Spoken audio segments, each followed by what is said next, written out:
എന്നാലും ഷൈനിന്ന് ഞാനിത് പ്രതീക്ഷിച്ചില്ല. നീ അനുഭവിച്ചോ, നിനക്കത് വേണം. എടി നിനക്ക് അല്ലെങ്കിലും അവളോട് ഭയങ്കര സിമ്പതിയല്ലേ. നമ്മളെന്ത് പറഞ്ഞാലും മനസ്സിലാവില്ല. എടി ഞാൻ പോലും അറിയാതെ ഹർഷൻ്റെ നീ അവൾക്ക് പൈസ മേടിച്ചു കൊടുത്തില്ലേ? അത് ഞാൻ തിരിച്ചു കൊടുത്ത് കഴിഞ്ഞ മാസമാണ്. അപ്പോഴാണ് അവളുടെ പുതിയ സഹായം. ആ പിശാച് കുടുംബം തകർക്കും.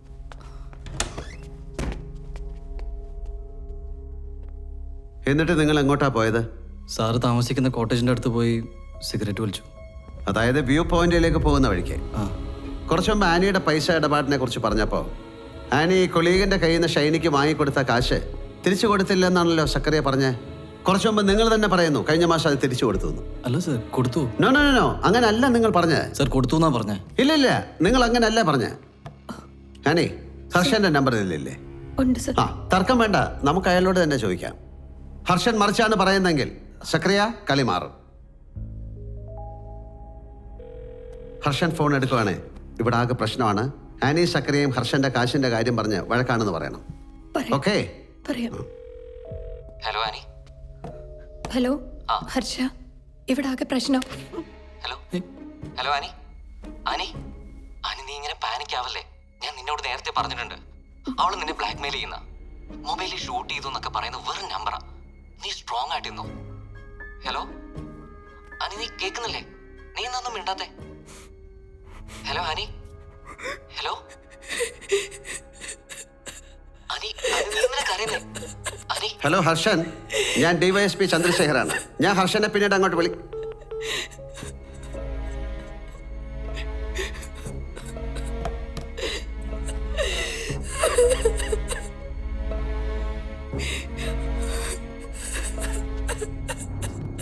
ഹർഷൻ ആനിക്ക് കോഡ് ഭാഷയിൽ മെസ്സേജ് അയക്കുന്ന സേവ് ചെയ്യാത്ത നമ്പറിലേക്കാ ഞാൻ വിളിച്ചത്.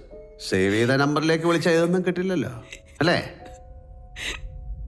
മൊബൈൽ, വീഡിയോ, ഒത്തിരി രഹസ്യങ്ങളുണ്ടല്ലോ ആനി. സക്കരയ്ക്ക് ഇതിനെ കുറിച്ച് എന്തെങ്കിലും അറിയാം? ഇല്ല സർ. അപ്പൊ ആനി ഹർഷനും തമ്മിലുള്ള ഒരു വീഡിയോ ആണ് ഷൈനയുടെ ബ്രഹ്മാസ്ത്രം അല്ലേ?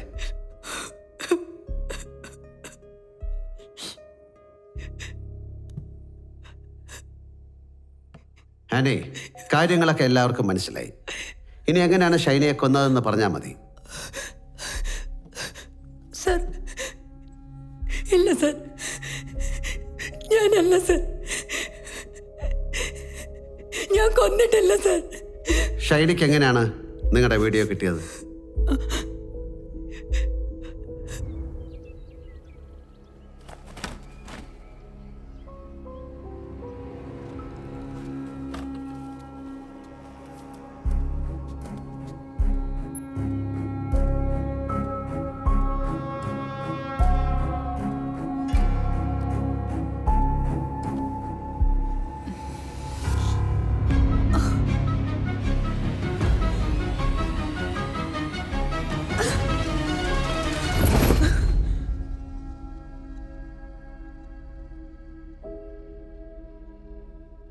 അത് വെച്ച് ഷൈനി ബ്ലാക്ക് മെയിൽ ചെയ്ത് പണം വാങ്ങാൻ ആരംഭിച്ചു അല്ലേ?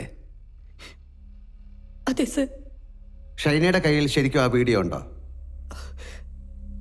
എനിക്കറിയില്ല സർ. ഹർഷന്റെ പൈസ വാങ്ങിയത് സക്കറിയ പ്രശ്നമാക്കി. അത് കഴിഞ്ഞ ഒരു ദിവസം ഷൈനി വന്ന് വീഡിയോ ഡിലീറ്റ് ചെയ്തിട്ടുണ്ടെന്നും വാങ്ങിച്ച പൈസ എല്ലാം എന്തെങ്കിലും പലിശയൊക്കെ ചേർത്ത് തരാമെന്നും പറഞ്ഞു. അന്ന് സോറിയൊക്കെ പറഞ്ഞിട്ടാ പോയത്. അത് കഴിഞ്ഞ് ഇന്നലെ രാത്രി വരെ നിങ്ങൾ തമ്മിൽ പ്രശ്നമൊന്നും ഉണ്ടായിട്ടില്ലല്ലേ? ഇല്ല സർ. ഇന്നലെ രാത്രി എന്താ സംഭവിച്ചത്? ഷൈനി എന്ത് ഭ്രാന്തായി പറയുന്നേ? ഏതെങ്കിലും ഒരു പെണ്ണതിന് സമ്മതിക്കോ? വേറെ പെണ്ണുങ്ങൾ ചെയ്യില്ലായിരിക്കും, പക്ഷെ നീ ചെയ്യും. ഹർഷന്റെ സ്ഥാനത്ത് ജിതേഷ് ആണെന്ന് കരുതിയ പോരെ? ഇല്ല, എന്നെ കൊണ്ട് പറ്റില്ല. ആനി, ഇവിടെ നീ എന്നെ സഹായിച്ചേ പറ്റൂ.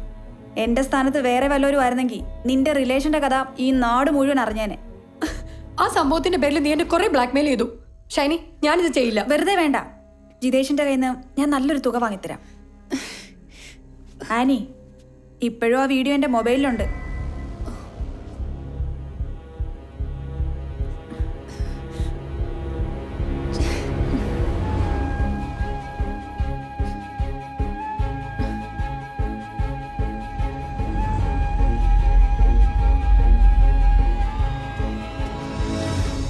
എന്നെ ഇതിനൊക്കെ അവള് നിർബന്ധിക്കുന്നത് അത് വെച്ചിട്ടാ.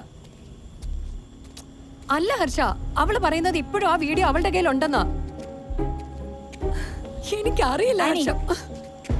ഞാൻ പറഞ്ഞത് ചെയ്യുന്നത് നിനക്ക് നല്ലത്. അല്ലെങ്കിൽ അതിന്റെ കോൺസിക്വൻസസ് നീ വിചാരിക്കുന്നതിനപ്പുറമായിരിക്കും. ഷൈനി, നീ വെറുതെ പ്രശ്നം ഉണ്ടാക്കരുത്. നീ എന്തൊക്കെ പറഞ്ഞാലും ഞാനിത് ചെയ്യില്ല. നിനക്കൊരാവശ്യം വന്നപ്പോ സഹായിച്ചത് ഞാനാ, അത് നീ മറക്കരുത്. അതിന്റെ പേര് പറഞ്ഞ് ഭീഷണിപ്പെടുത്തി നീ കുറെ പൈസ വാങ്ങിയിട്ടുള്ളതല്ലേ? ഇപ്പൊ നീ എന്നെ സഹായിച്ചാ ഇത് ഇവിടെ വെച്ച് തീരും. അല്ലെങ്കിൽ ഞാൻ എന്റെ കയ്യിലുള്ള വീഡിയോ എല്ലാവർക്കും അയച്ചു കൊടുക്കും. നീ എന്ത് വേണേലും ചെയ്തോ. ഞാനിത് സെക്രട്ടറിയോട് പറയാൻ പോവാ. എനിക്കിനി ഒന്നും നോക്കാനില്ല.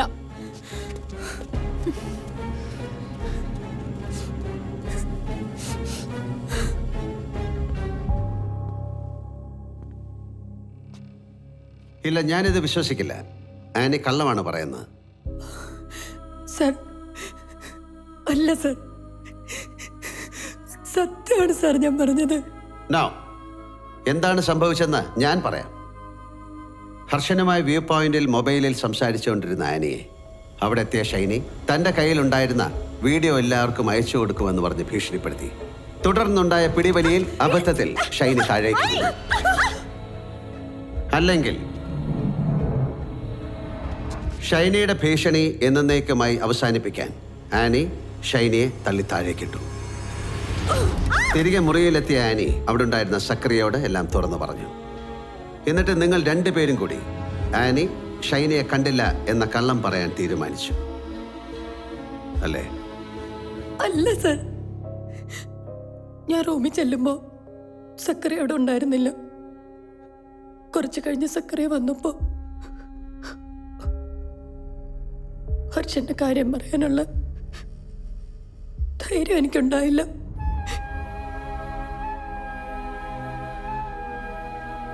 ആനി പറഞ്ഞത് സത്യമാണ് സാർ. അവൾ എന്നോട് ഒന്നും പറഞ്ഞിട്ടില്ല.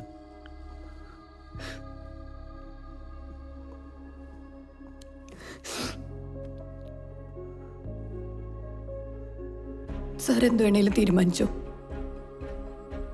ഷൈനയുടെ മരണത്തില് എനിക്കൊരു പങ്കുമില്ല.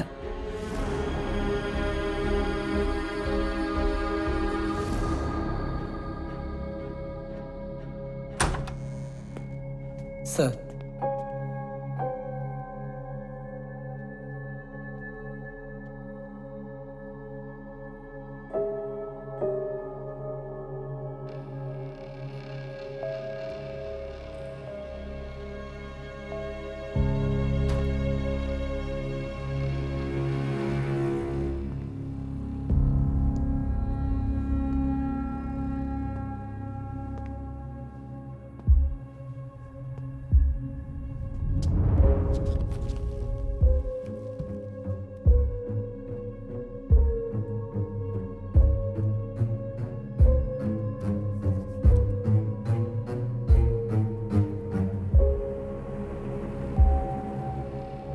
വ്യൂ പോയിന്റിൽ നിന്ന് ആനി തിരിച്ച് റൂമിലേക്ക് എത്തിയത് എത്ര മണിക്കാണ്? ഏകദേശം ഒരു 9:30 മണിയായി കാണും sir. It's time to blow the final whistle.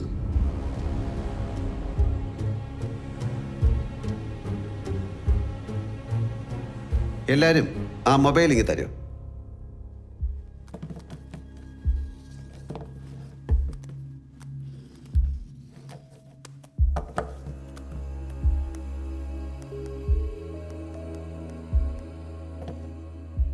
ഈ സംഭവം നടക്കുന്ന സമയത്ത്, അതായത് ഏകദേശം 9:30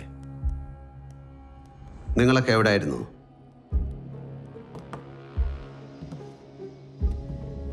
സിദ്ധാർത്ഥ മാരുതിയും റൂമിൽ തന്നെ ആയിരുന്നു? അതെ ഏ അതെ. ആ സമയത്ത് ജിതേഷ് എവിടെയായിരുന്നു? സർ, ഞാൻ റൂമിലുണ്ടായിരുന്നു. ജിതേഷിന് എന്താ ഒരു പരിഭ്രമം? ഇയാൾ പറയുന്നത് സത്യമാണോ? ഉണ്ടായിരുന്നു.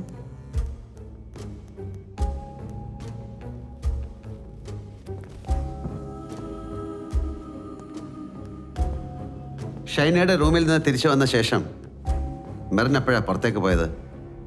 ബഹളം കേട്ടിട്ട് ഒറ്റയ്ക്കേ ഉണ്ടായിരുന്നുള്ളൂ? ഞങ്ങൾ രണ്ടുപേരും കൂടെ ചെന്നത്. ആനി വന്നതിന് പുറകെ സക്കറിയും റൂമിലെത്തി അല്ലേ? അതെ. ആ, ഫിദയ്ക്കും മാരുതിക്കും സെയിം റൂമായിരുന്നു എന്നല്ലേ പറഞ്ഞേ? ആ, അപ്പൊ ആ സമയത്ത് റൂമിൽ ഇല്ലാതിരുന്ന ഒരേ ഒരാൾ ഫിദയാണ് അല്ലേ? ഫിദ എവിടെയായിരുന്നു ആ സമയത്ത്? സർ ഞാൻ പറഞ്ഞില്ലേ, ഞാൻ പൂൾ സൈഡിലായിരുന്നു. മഴ പെയ്തപ്പോൾ മാത്യു പൂളിനടുത്തുള്ള അമ്പലയുടെ അടിയിൽ കയറിയിരുന്നു അല്ലേ? അതെ. അന്നേരം ഫിദ എവിടെ കണ്ടായിരുന്നു? ഞാൻ ശ്രദ്ധിച്ചില്ല സാർ. ആ സമയത്ത് ഫിദ അവിടെ കണ്ടായിരുന്നോ എന്നാണ് എൻ്റെ ചോദ്യം. ഇല്ല ഇല്ല സാർ.